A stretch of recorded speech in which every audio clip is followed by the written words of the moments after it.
Buni narxi, zavod narxi. Endi bu narxlar qayerdan kelib chiqadi?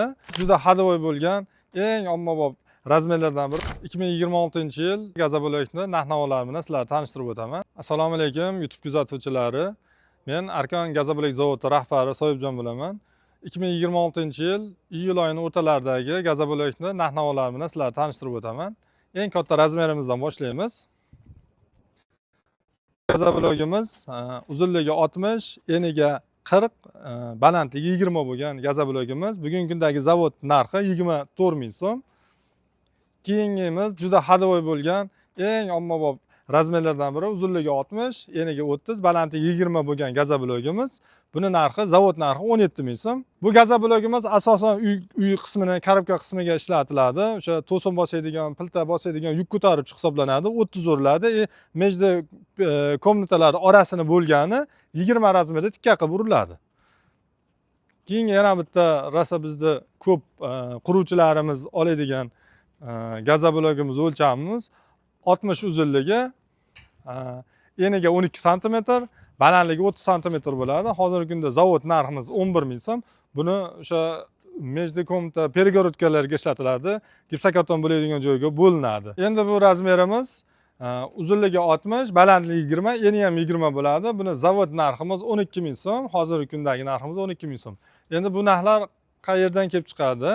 Bu narxlarimiz sementda kilogrammidan, ishchilarning haqqi, svet, gazimiz, naloglarimiz bor, qo'shimcha ximический добавкаlarimiz bor. Shularda общий hisobda hisoblanib, bundan keyin narxi kelib chiqadi. Uni ustiga o'zimiz foydamizni qo'yamiz qanchadir miqdorda.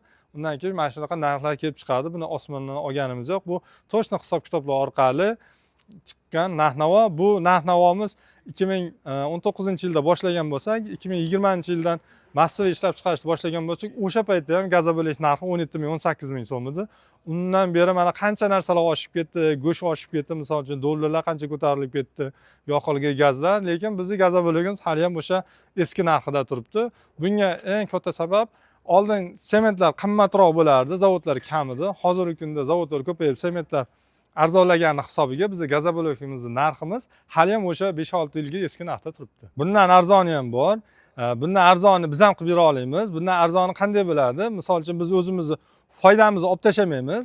Gazobloykdan mahsulotdan olib tashlaymiz. Bu degani, misol uchun sement kamaytirishimiz mumkin. Unga qo'shiladigan masalliqlar kamayadi va sifati ham pastga tushadi. Shundan kelib narxi arzonlashi mumkin, lekin bu narsani tavsiya qilmayman. Ertaga sifatsiz narsa bo'lib qoladi.